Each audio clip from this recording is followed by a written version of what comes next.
Glória a Deus.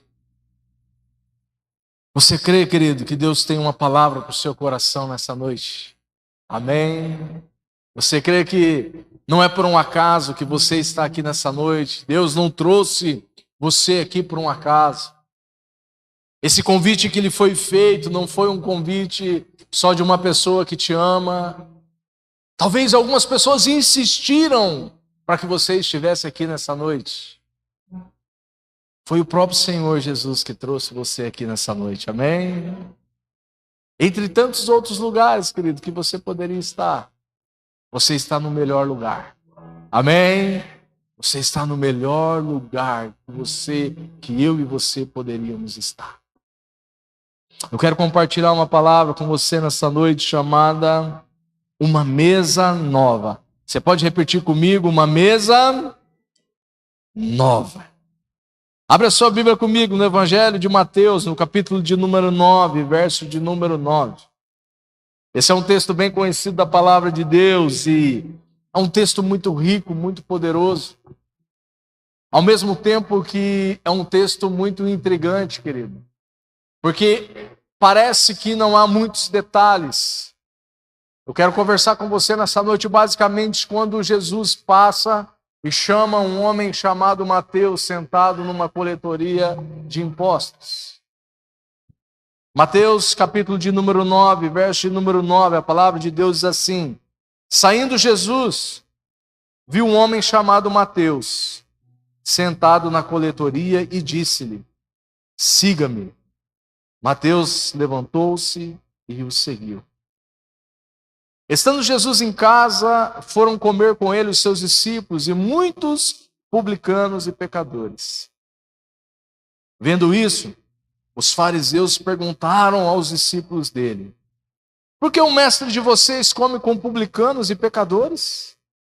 Ouvindo isso, Jesus disse: Não são os que têm saúde que precisam de médico, mas sim os doentes. Vamos aprender o que significa isso. Desejo misericórdia e não sacrifícios, pois eu não vim chamar os justos, mas os pecadores. Senhor Jesus, obrigado, Pai, por esse tempo precioso aqui. Obrigado pelo privilégio de ser igreja, de ter uma família, de poder ter um lugar onde nós podemos chamar de minha, de nossa igreja, Senhor. Obrigado pela tua presença, Pai, que é tão real, Senhor. Que é tão real no nosso meio, Senhor. A minha oração nessa noite é que o Senhor fale conosco, Pai, de uma maneira sobrenatural, Senhor. Muito além, Senhor, da minha capacidade, Senhor. Muito além, Senhor, daquilo que o Senhor tem falado comigo. Muito além, Senhor, das minhas limitações, Senhor. Fala com cada um de nós aqui, Senhor, de uma forma personalizada e única, Senhor. Ministra os nossos corações aqui, Senhor. Nós queremos sair daqui transformados pela Tua palavra, Senhor. E nós sabemos que ela tem e que o Senhor tem esse poder, Pai, de transformar a nossa vida, de transformar a nossa história, Pai, a partir de uma palavra que sai da boca do Senhor. Fala conosco nesse momento. Em nome de Jesus. Amém? Queridos, esse é um texto muito especial da parte de Deus. É um texto que, quando nós lemos basicamente ele, nós não temos muitas informações a respeito do que aconteceu ali. Pelo contrário, nós vemos um texto onde as informações são básicas. O texto fala que Jesus ele chega numa cidade. Ele entra numa cidade e ele vê um homem sentado numa coletoria de impostos. Algo extremamente comum naquele tempo. A descrição do texto fala que Jesus ele entra naquela cidade e ele vê aquele homem sentado e ele vai até aquela coletoria de impostos e ele olha para aquele homem, para aquele coletor de impostos, para aquele publicano e diz: segue-me. E a palavra de Deus fala que aquele homem deixa tudo para trás e passa a seguir Jesus. Mas nas entrelinhas, existe algo muito, muito, muito, muito poderoso acontecendo aqui, a partir desse chamado de Jesus para Mateus. Aqui, queridos, a coletoria de impostos não era algo onde as pessoas gostavam de estar. Até hoje é assim.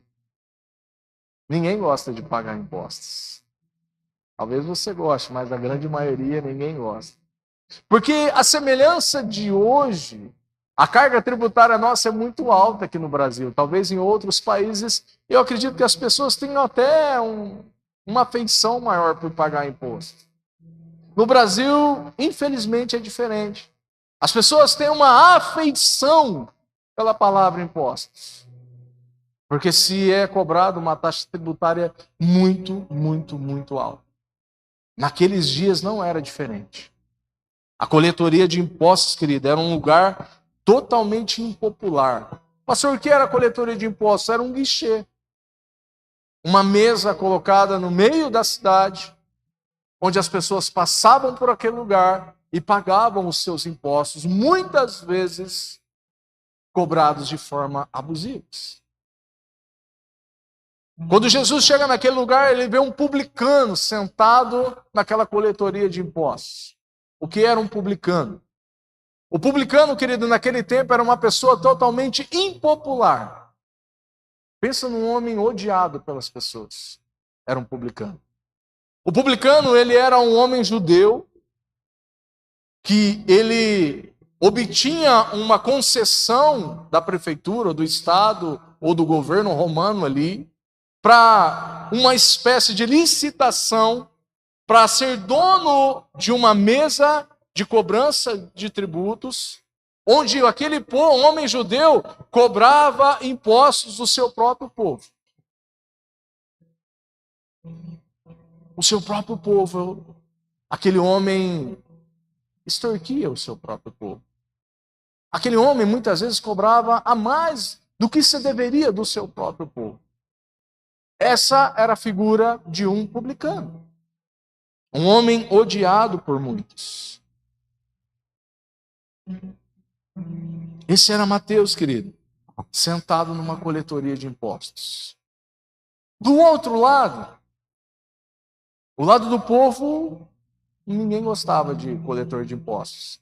Mas do lado de Mateus, a coletoria de impostos, querido, era uma mina de dinheiro. Porque todos pagavam os impostos. Não era como hoje. Hoje, se nós não pagamos os nossos impostos, nós temos alguns problemas com a Receita Federal. E nós devemos pagar os nossos impostos. Amém? Jesus falou sobre isso quando foi questionado a respeito disso. De pagar impostos ou não. Jesus pegou uma moeda e disse, qual é a imagem que tem nessa moeda? A imagem de César, do imperador. Então, dá a César o que é de César. E a Deus o que é a Deus. Aquele homem, querido, aquilo ali era uma mina de dinheiro.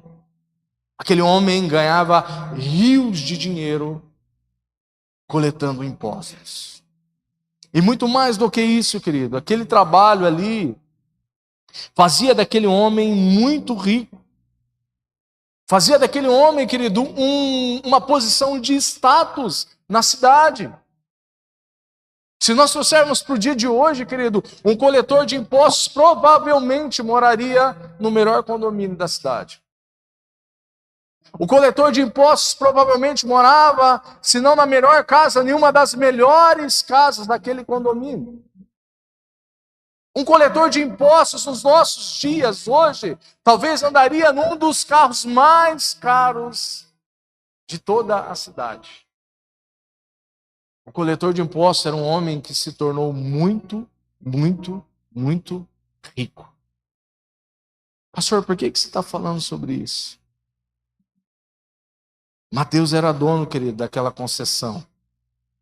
Era dono daquela coletoria de impostos ali. Havia uma meta estabelecida para a cobrança de impostos do governo romano. A meta era X. E tudo aquilo que ultrapassasse daquela meta era do coletor de impostos. E não era pouco que ultrapassava. Não, era por isso que o coração desses homens se deixavam ser iludidos pelo poder e pelo dinheiro. Era por isso que esses homens trabalhavam com tanto afinco na cobrança de impostos. Era por isso que esses homens muitas vezes cobravam até mais do que deveriam do seu próprio povo. A série The Chosen, ela traz um Mateus um pouco diferente do que aquilo que nós olhamos, do que aquilo que a própria Bíblia diz. Pastor, você está errado? Não. É uma maneira com que eles colocaram a personalidade de Mateus. Mas deixa isso de lado. Mas é interessante nós entendermos, porque eu assisti um desses episódios onde a guarda romana bate na porta dos pais de Mateus. E os pais de Mateus estavam com os seus impostos atrasados. E aquele guarda romano, ele apanha o pai de Mateus, o pai dele, e prende o pai dele. Porque eles estavam com os seus impostos atrasados. Essa era a figura, querido, desse publicano. O homem que ganhava muito dinheiro, o homem que tinha um status muito grande na cidade, mas aquela mesa coletora de impostos era algo extremamente desejado por outras pessoas. A Bíblia não fala sobre isso e pelo que um pouco que eu estudei sobre isso, não se sabe como aquele coletor de impostos ele se tornava um coletor de impostos. Talvez por uma prova, por um concurso ou por uma entrevista, não sei.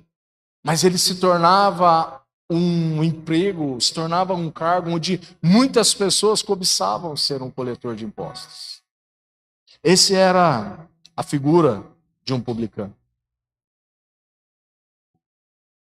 Mas quando nós olhamos, queridos, para a palavra de Deus,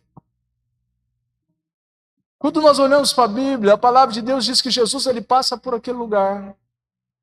Ele olha para aquele coletor de impostos, ele diz, siga-me.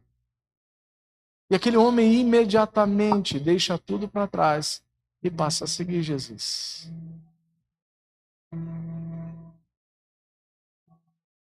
Poxa, mas algo tão rápido assim, tão simples. O que nos faz entender algumas coisas, querido, que havia no coração de Mateus. Mateus tinha muito dinheiro, era um homem bem-sucedido aos olhos de muita gente. Mas existia dentro dele um vazio, querido.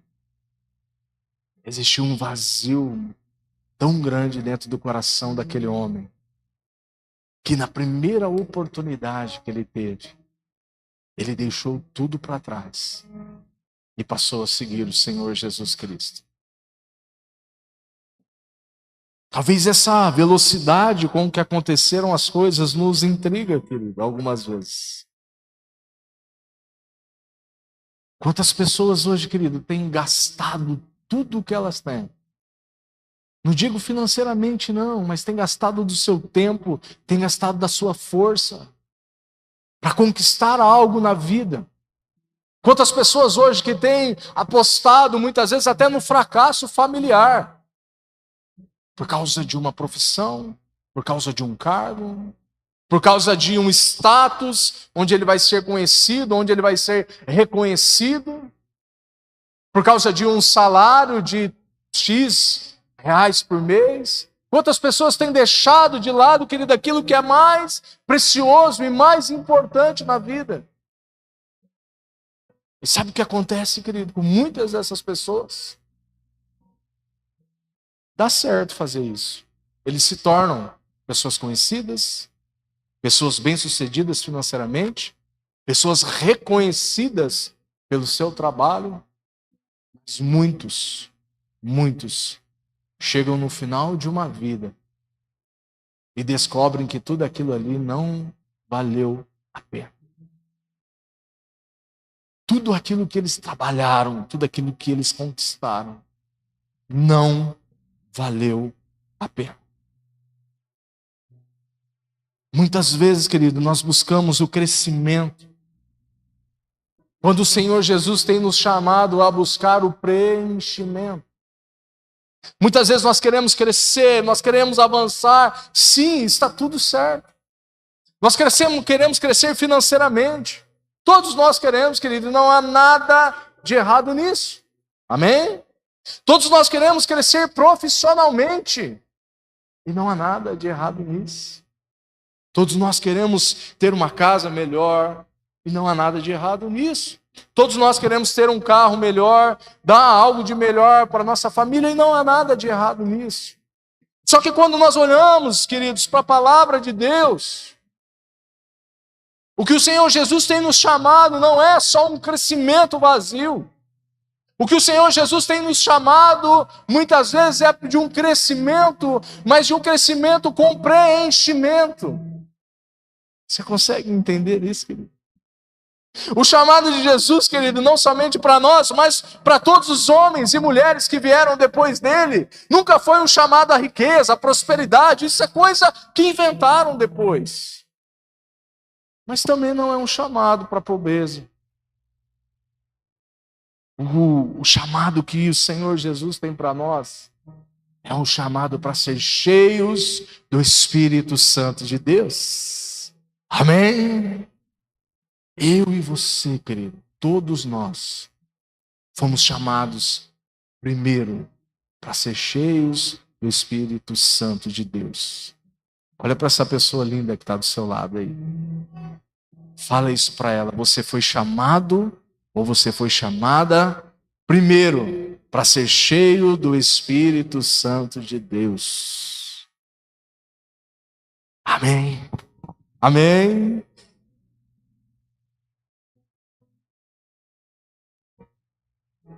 Pois é possível, querido, morar na melhor casa da cidade, andar no carro mais caro da cidade, frequentar talvez os restaurantes mais caros da cidade, olhar para a sua conta bancária e ver um monte de números de zeros e zeros, zero, zero, zero, mas na frente desse zero tem número, amém?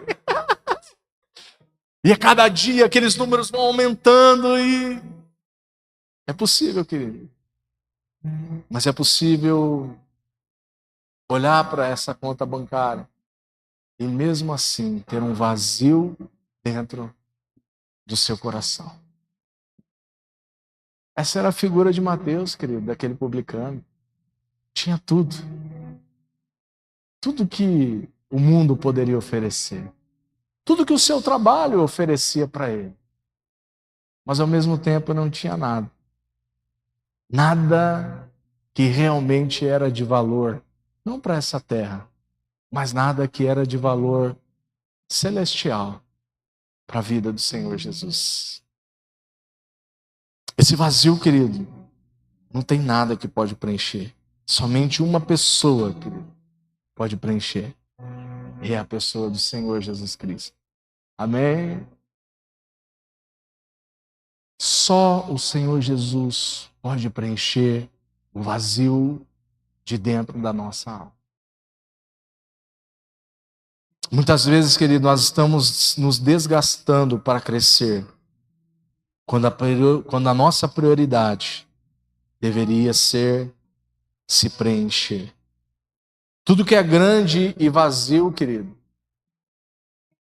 é levado pelo vento. Tudo que é grande e vazio é derrubado facilmente. Mas quando nós somos cheios, quando nós realmente nos enchemos do Espírito Santo de Deus, e esse muito mais do que um privilégio, muito mais do que um privilégio apenas, é uma ordem do Senhor para nós. É uma ordem do Senhor Jesus para nós. Sejam cheios do Espírito Santo de Deus. Pastor, depende de quem ser cheio do Espírito Santo de Deus? Depende do pastor? Depende do meu líder de grupo familiar? Depende de um culto avivado? Depende de uma canção bem elaborada? De uma voz bonita? De um instrumento bem afiado? De uma banda bem elaborada e bem entrosada? Não! Só depende de mim e de você, queridos. Amém? Só depende de mim e de você. Tudo isso que eu falei é bom. É gostoso, é maravilhoso. Mas ser cheio do Espírito Santo, querido, depende de nós. Olha para essa pessoa linda do seu lado e fala: depende de você. Amém. Glória a Deus. A nossa geração, querido, é uma geração escravizada pela cobiça dos olhos. Se nós pegarmos a Bíblia, querido, de capa a capa, desde o início, o homem, ele cai, o homem, ele peca, o homem é escravizado pela cobiça dos olhos. E ao longo da história, foi se repetindo durante várias e várias e várias vezes. Lá no início, por causa de uma palavra, lá no início, por causa de um desejo que havia dentro do coração de homem. Outros foram escravizados por causa da riqueza, outros foram escravizados por causa do pecado, e assim por diante. Só você olhar a Bíblia, você vai ver muitos exemplos. Pastor, e hoje em dia? Hoje em dia não é diferente. Você já percebeu como que as redes sociais trabalham hoje? Algumas pessoas que são mais entendidas nesse assunto dizem que se nós pararmos um segundo a mais naquela imagem, naquele anúncio que nós estamos vendo, os algoritmos das redes sociais percebem que aquilo ali é importante para nós. Você já estava vendo alguma coisa e parou para ver um calçado, uma roupa, um carro, seja o que for, uma casa, e depois começou a aparecer um monte de coisa no seu celular relacionado àquilo? Você está ouvindo uma música no YouTube e está lá o calçado que você estava vendo há alguns dias, o carro ou a moto que você estava vendo há alguns dias. Algumas pessoas dizem, não sei, já aconteceu isso comigo. Nós estamos com o celular desligado no bolso e conversando sobre algo. Conversamos sobre um carro. Não, mas o carro é tal, o carro é assim. Nossa, que carro top. E depois, quando você liga o seu celular, está lá um monte de anúncio de carro, um monte de foto de carro. É de se assustar às vezes, não é verdade? Mas toda a rede social, ela trabalha para isso. Para quê? Para que nós compramos, para que nós gastamos, para que nós enchemos a nossa vida de coisas terrenas. Desde o início, querido, foi assim. Desde o início foi assim. Hoje nós somos bombardeados, querido, por aquilo que nós vemos e às vezes falamos. Nós somos cercados pela cobiça dos olhos. Então nós nos tornamos um campo de batalha. Ou nós conquistamos, paramos para conquistar tudo aquilo que está sobre os nossos olhos. Ou outras pessoas que têm um outro perfil adoecem emocionalmente por não conquistar aquilo que os seus olhos estão vendo. São duas batalhas aqui, queridos, em dois perfis diferentes. O primeiro perfil é aquele que olha, que vê, que gosta, que se apaixona e diz: agora eu vou trabalhar. E se possível eu trabalho durante o dia, e se possível eu trabalho durante a noite, e se possível eu trabalho aos feriados, porque existe uma meta. A minha meta é comprar o carro X, é comprar a casa X, é comprar o sapato Y, e bem aí por diante. Não, mas agora eu não tenho mais tempo para minha casa. Agora eu não tenho mais tempo para os meus filhos, para minha esposa. A minha meta é comprar, é adquirir aquilo que os meus olhos viram. E aquela pessoa começa a querer trabalhar de uma forma totalmente desacerbada. E aquela pessoa trabalha. E sabe qual que é o pior disso, querido? É que muitas vezes ela consegue. Mas quando ela olha para trás, tudo ruiu, querido. Tudo que era mais importante e mais valioso na sua vida se perdeu. E do outro lado, está aquela pessoa que talvez não tem,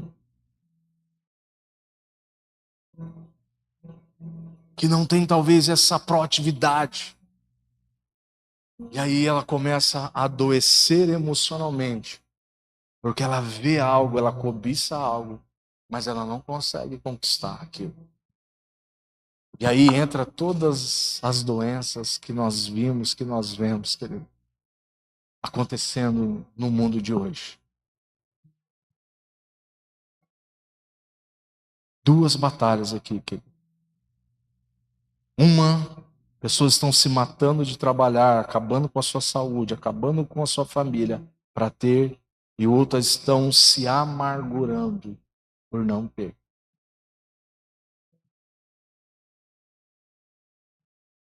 O verdadeiro valor, querido, das nossas vidas não está nas coisas que nós temos. Posso ouvir amém? O verdadeiro valor da nossa vida não está naquilo que nós temos. Muito menos nas coisas que nós não temos. Eu gostaria de ter. Não tem, querido. Tocamos a vida. Amém? Mas eu quero ter, eu desejo ter. Glória a Deus, querido. O pastor está falando que é errado trabalhar. Não, nada disso, querido. Mas nós temos visto e percebido isso, querido, muito perto de nós. Muito próximo de nós. Nós, como os pastores, nós percebemos isso, querido, na vida das pessoas, como líderes de grupos familiares percebem isso nos seus liderados. O mundo, querido, quer que você trabalhe e não tenha tempo para sua família, não tenha tempo dos seus filhos, não tenha tempo para a igreja. É isso que o mundo está pregando hoje. É isso que o mundo está oferecendo como banquete à nossa frente. E infelizmente, querido, muitos homens e mulheres de Deus, homens de ministério, mulheres de ministério, querido, infelizmente tomaram um caminho que hoje parece bom, mas que quando passa-se talvez 5, 10, 15 anos, vão olhar para trás e vão perceber que aquilo não valeu de nada. Que aquilo não valeu de nada. Infelizmente, querido. O verdadeiro valor não está naquilo que nós temos e muito menos naquilo que nós não temos. O apóstolo Paulo, querido, é uma pessoa que nos ensina muito a respeito disso. Abra sua Bíblia comigo lá na carta de Paulo aos Filipenses, no capítulo de número 4 e verso de número 11. Paulo não só nos ensina, mas Paulo ele deixa muito claro como que nós devemos viver uma vida aqui nessa terra. Filipenses capítulo de número 4, verso de número 11, diz assim: não estou dizendo isso porque esteja necessitado, pois aprendi a adaptar-me em toda e qualquer situação. Sei o que é passar necessidade, sei o que é ter fartura. Aprendi o segredo de viver contente em toda e qualquer situação. Seja bem alimentado, seja com fome, seja tendo muito ou passando necessidade. Tudo posso naquele que me fortalece. As palavras de Paulo, queridos, são muito claras para nós. Paulo fala que eu aprendi a adaptar-me em toda e qualquer situação. Seja tendo fartura, seja na escassez, seja tendo muito, seja tendo pouco. Mas o que Paulo nos ensina aqui, o que o Paulo enfatiza é: aprendi o segredo de viver contente em toda e qualquer situação. Paulo está falando de um contentamento, querido. Um contentamento que não depende de ter muito ou ter pouco. Tem gente que tem muito e que não é contente com muito que tem. E tem gente que tem pouco e também não é contente com pouco que tem. Paulo está nos ensinando algo que direciona para o coração de Mateus. Mateus era um homem bem-sucedido, que tinha tudo, talvez, o que ele queria, mas existia um vazio dentro do seu coração.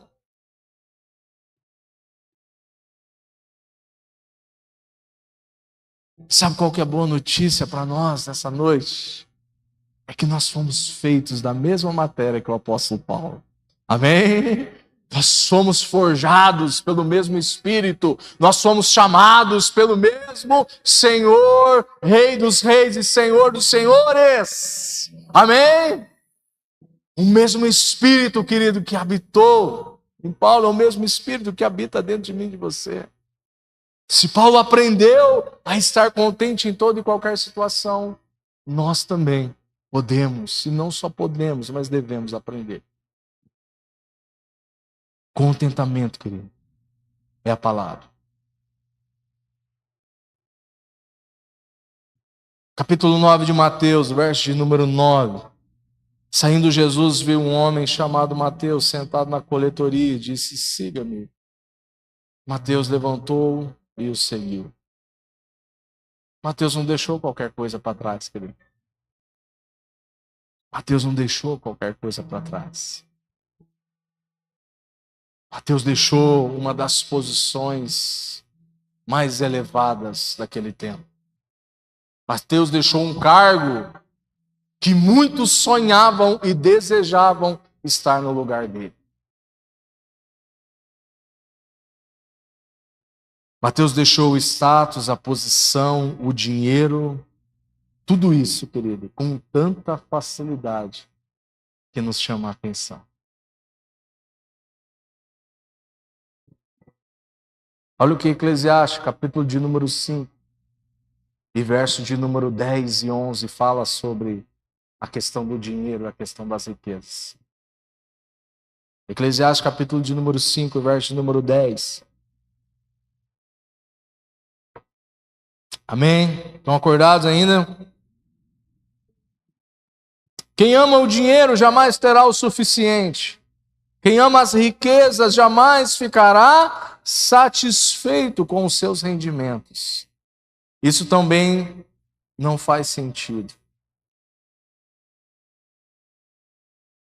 Quando aumentam os bens, também aumentam os que os consomem.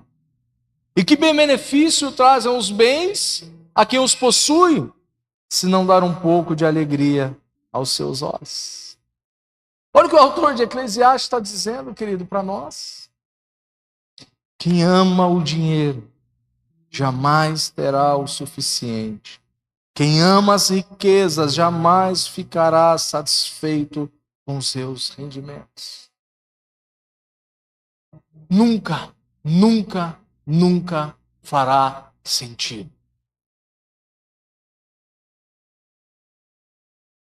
Nunca fará sentido. É isso que o autor de Eclesiastes está nos dizendo. Quando aumentam os bens, também aumentam os que consomem. E que benefício trazem os bens aos que possuem, se não dar um pouco de alegria aos seus olhos? A todo momento, querido, as redes sociais estão dizendo que nós precisamos ter mais, que nós precisamos comprar mais. A todo momento nós estamos sendo estimulados a comprar, a gastar, a investir, a fazer, a todo momento. Todo momento. O dinheiro, querido, ele é um ótimo servo, mas ele é um péssimo senhor. Por isso que Jesus falou muito sobre isso. Por isso que certa vez Jesus disse: não se pode servir a dois senhores. Ou você serve a Deus, ou você serve a Mamon, o Deus desse século, o Deus desse mundo. Provérbios, capítulo de número 23, e verso de número 4. Outro texto tremendo da palavra de Deus que nos ensina, que nos instrui sobre a questão das riquezas. Provérbios, capítulo de número 23, verso de número 4, diz assim: não esgote as suas forças tentando ficar rico. Tenha bom senso. Pastor, mas está dizendo que não é, que é pecado ficar rico? Não. Pastor, o autor de Provérbios está dizendo que não é para ficar rico? Não.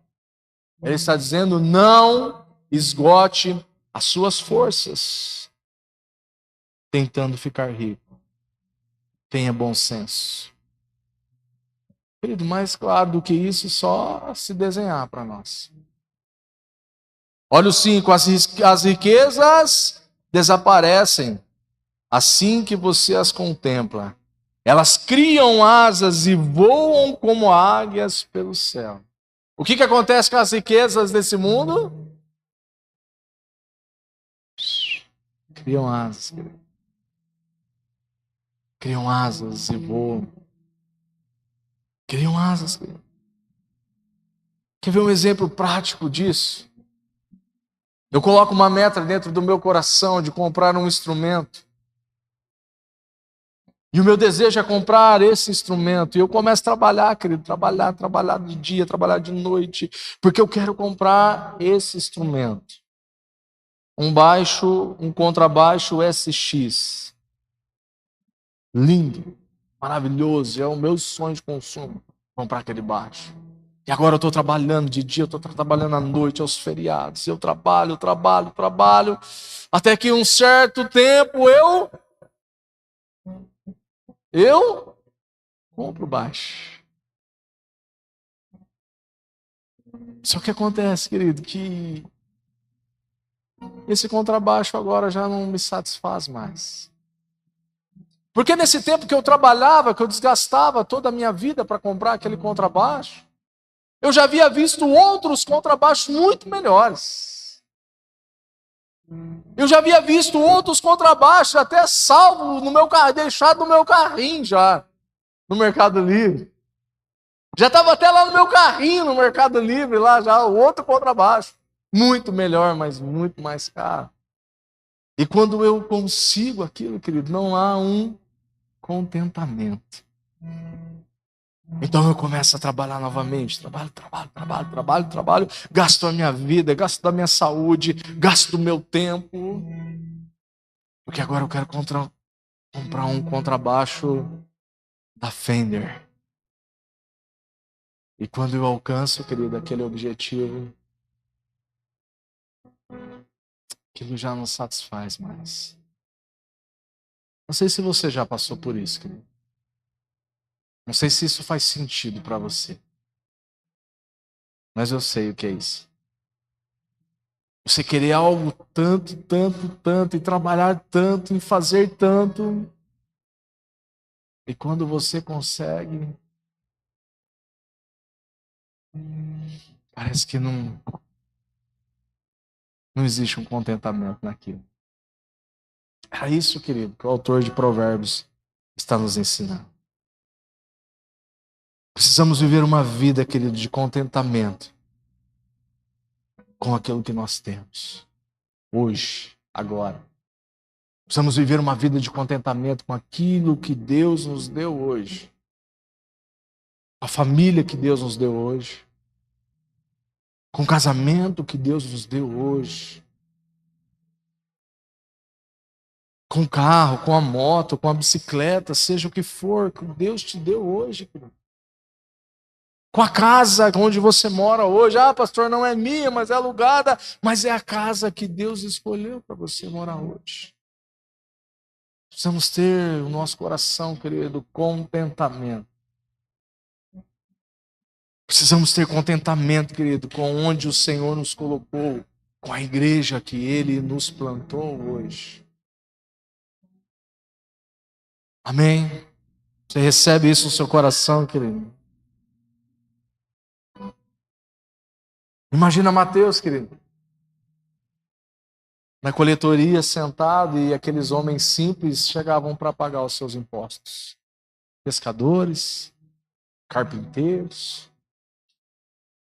qual mais profissões que eram comuns naquela época? Agricultores, pagavam seus impostos, muitas vezes abusivos, e iam para suas casas leves e talvez até felizes por ter honrado com um compromisso. E do outro lado, querido, estava Mateus. Recebia aquele dinheiro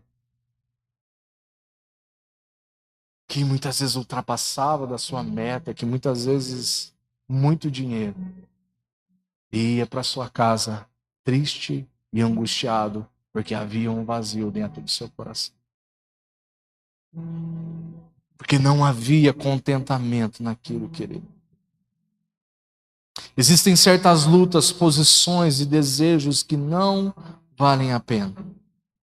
Os judeus pobres iam felizes para suas casas, enquanto Mateus ficava cada vez mais rico, aflito, esperando um dia alguém o libertar daquele lugar. Por isso que quando Jesus passa, querido, e Jesus não precisa falar quase nada para aquele homem. Por isso que Jesus, quando passa sobre aquele lugar, ele olha nos olhos de Mateus e ele diz: siga-me. E aquele homem deixa tudo para trás e passa a seguir. Porque havia um vazio dentro do coração dele, que nenhum dinheiro do mundo poderia tampar aquele buraco. Imagina, querido, Mateus sentado naquela coletoria de impostos, num dia qualquer. Talvez numa segunda, numa terça, numa quarta, numa quinta, numa sexta, menos no sábado, talvez no domingo. Sentado ali na sua mesa, sua calculadora, os seus arquivos, suas anotações, e de repente, um homem simples, comum, ele chega até aquela coletoria de impostos. Aquele homem que a Bíblia fala que nele não havia nenhuma formosura, querido. Aquela imagem que nós vemos de Jesus nos filmes lá, é só um filme. Jesus não era daquele jeito. Jesus não era barbudo, cabeludo, como a gente vê nos filmes. Jesus tinha sua pele provavelmente queimada pelo sol. Jesus talvez tinha os traços de um povo judeu. E de repente chega um homem simples, de vestimenta simples, e olha para aquele homem. Só que Jesus, ele chega e ele olha nos olhos de Mateus. Ele olha nos olhos daquele homem, querido. E quando Jesus olha nos olhos, querido, não é como qualquer um outro homem. Quando Jesus olha nos olhos, querido, ele não está preocupado com a nossa aparência, ele não está preocupado com a roupa que nós estamos vestindo, ele não está preocupado com o nosso carro que está parado lá fora, ele não está preocupado se nós estamos com tênis, com sapato X ou Y. Ele não está preocupado enquanto nós temos a nossa conta bancária. Quando Jesus olha nos nossos olhos, querido, ele vê o nosso coração. E sabe o que ele viu, querido, ali em Mateus? Ele viu um vazio dentro do coração daquele homem. Ele viu um vazio, querido, dentro do coração daquele homem.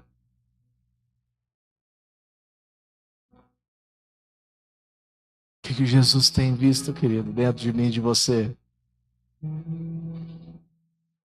Será que Jesus tem visto um coração contente, querido, com o que nós temos hoje? Será que Jesus tem olhado nos nossos olhos e tem visto contentamento naquilo que nós temos hoje?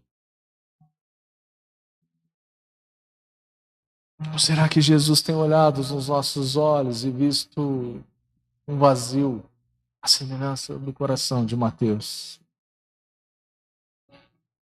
Ah, querido, quando ele olha nos nossos olhos, não tem como dar desculpa, querido. Ah, Senhor, mas é porque... Não tem desculpa, querido. Não tem desculpa, querido.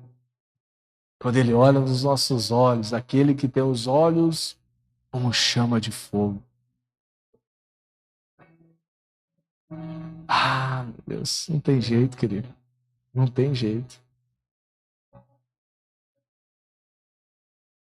Sabe a boa notícia, querido, que eu quero trazer para você nessa noite? Jesus tem uma mesa nova para você. Amém?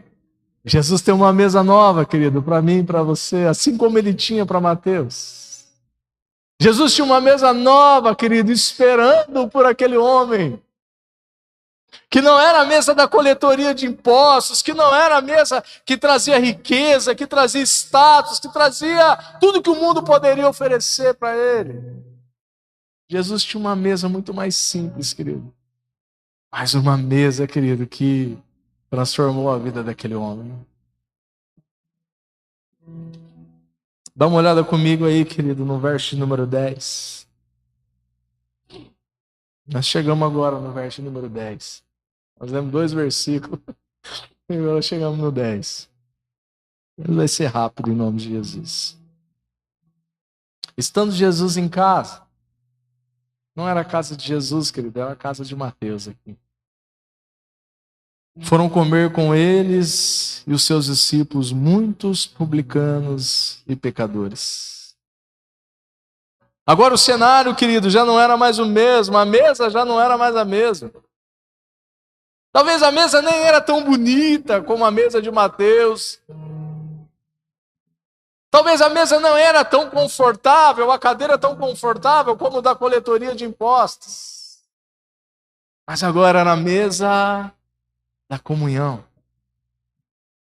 Agora era a mesa onde não tinha o mais alto, o mais baixo, o melhor ou o menor, não tinha. Agora era a mesa da comunhão, onde todos estavam na mesma altura. Não sei se você sabe, mas as mesas daquela época não eram como as mesas de hoje. Eram mesas muito mais baixas, onde as pessoas se sentavam no chão, com as suas pernas de lado. Não existiu mais rico, não existiu mais pobre, não existiu maior, não existiu menor.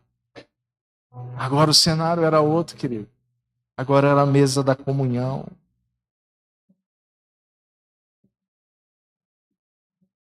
Na mesa em que ele recebia muito, não havia alegria, querido, não havia contentamento.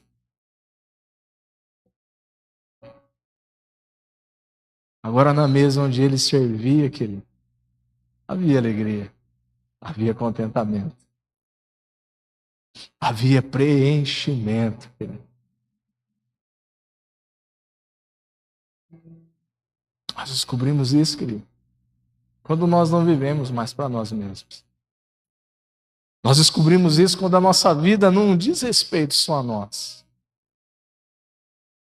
Nós descobrimos isso, querido, quando a nossa vida diz respeito àquilo e para que Jesus nos chamou.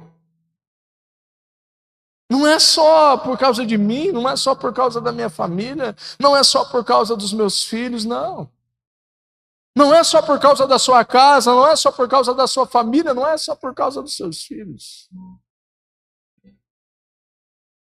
A mesa, querido, onde nós servimos, querido, é uma mesa de contentamento, de preenchimento. Posso ouvir um amém? Há contentamento, querido. Há prazer quando nós nos assentamos com o Senhor. Pode ser simples, pode ser do jeito que for. Pode não ter tudo o que nós gostamos naquela mesa. Pode não ter nem cadeiras naquela mesa. Mas há contentamento, querido. Há preenchimento, sabe por quê? Porque naquela mesa Jesus estava lá. Aleluia. Jesus estava lá, querido. E todas as vezes que nós nos assentamos na mesa com Ele, Ele está conosco. É por isso que o apóstolo Paulo diz que eu aprendi a estar contente em toda e qualquer situação. Porque mesmo na escassez, o Senhor Jesus estava lá. O Espírito Santo de Deus estava com ele. Mesmo no tempo de abundância, o Espírito Santo estava com ele.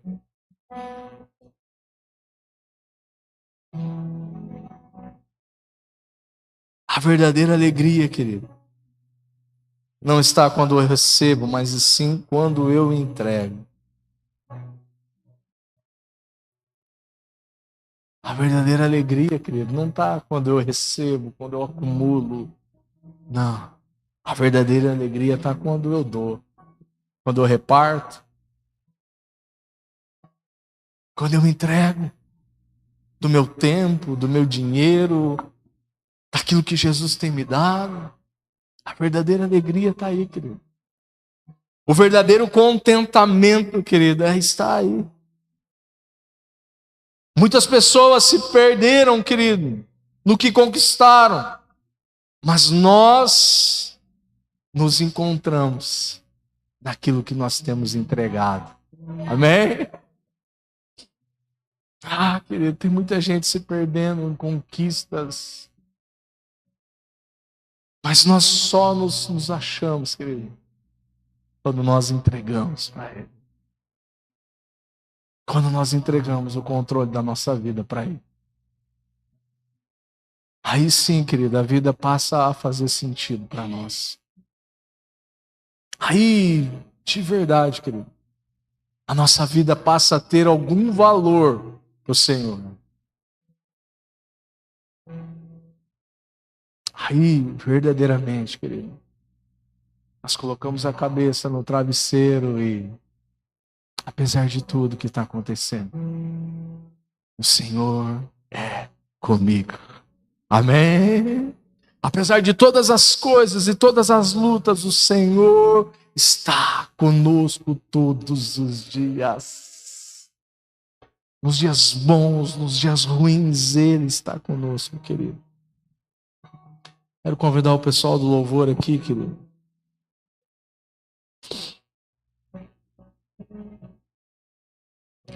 No Evangelho de Lucas, querido, no capítulo de número 18,